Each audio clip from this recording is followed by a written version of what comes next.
ದಯವಿಟ್ಟು ಕ್ಷಮಿಸಬೇಕು ವಿಜೇಂದ್ರ ಅವರೇ. ಕಬ್ಬು ಮಾಲೀಕರು ನಿಮ್ ಅವ್ರು ಏನ್ ಮನವಿ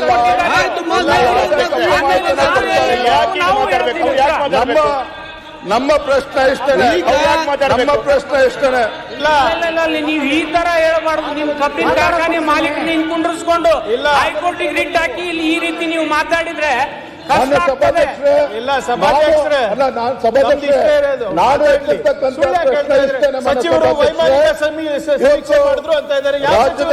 ವಿಮಾನದಲ್ಲಿ ಗ್ರೌಂಡ್ ರಿಯಾಲಿಟಿ ಗೊತ್ತಿಲ್ಲ ಅಂತ ಇದ್ದಾರೆ. ಇವರಲ್ಲೇ ಬಂದಿದ್ದಾರೆ. ನಾವೆಲ್ಲರೂ ಪ್ರಮಾಣದಲ್ಲಿ ಸಚಿವರೆಲ್ಲ ಹೆಲಿಕಾಪ್ಟರ್ ಏನಿದು ಕರ್ನಾಟಕ ರಾಜ್ಯಕ್ಕೆ ಸ್ವಲ್ಪ ಇತಿಮಿತಿನಲ್ಲಿ ಹೇಳ್ಬೇಕು. ಸುಳ್ಳು ಹಿಂಗ ಹೇಳೋದು. ಮೊಲಾಸಸ್ ಇರ್ಬೋದು,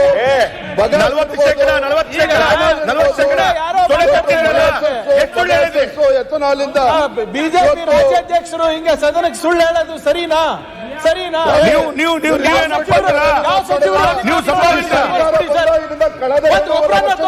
ಸುಳ್ಳೆ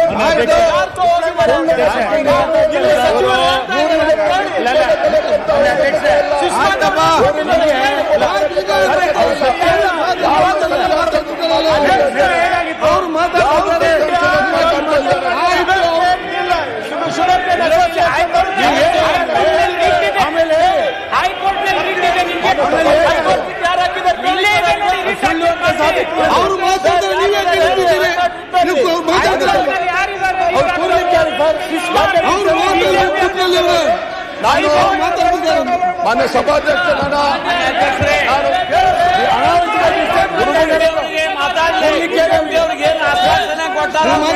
ವಿಜೇಂದ್ರ ಸಭಾಧ್ಯಕ್ಷ, ನಾನು ಕಬ್ಬಿನ ವಿಚಾರದಲ್ಲಿ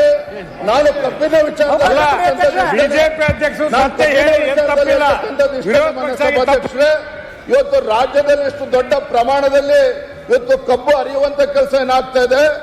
ರಾಜ್ಯ ಸರ್ಕಾರಕ್ಕೆ ಅದರಿಂದ ಎಷ್ಟು ಲಾಭ ಬರ್ತಾ ಇದೆ ತೆರಿಗೆ ಮೂಲಕ, ಕೇಂದ್ರ ಸರ್ಕಾರಕ್ಕೆ ಎಷ್ಟು ತೆರಿಗೆ ಮೂಲಕ ಹಣ ಬರ್ತದೆ ಅನ್ನೋದನ್ನು ಉಲ್ಲೇಖ ಮಾಡ್ತೇನೆ. ಇವತ್ತು ರಾಜ್ಯದಲ್ಲಿ ರಾಜ್ಯ ಸರ್ಕಾರಕ್ಕೆ ಮೊಲಾಸಸ್ ಇರ್ಬೋದು, ವಿದ್ಯುತ್ ಪ್ರೊಡಕ್ಷನ್ ಇರ್ಬೋದು, ಎಥನಾಲ್ ಇರ್ಬೋದು, ಮೊಲಾಸಸ್ ಇರ್ಬೋದು,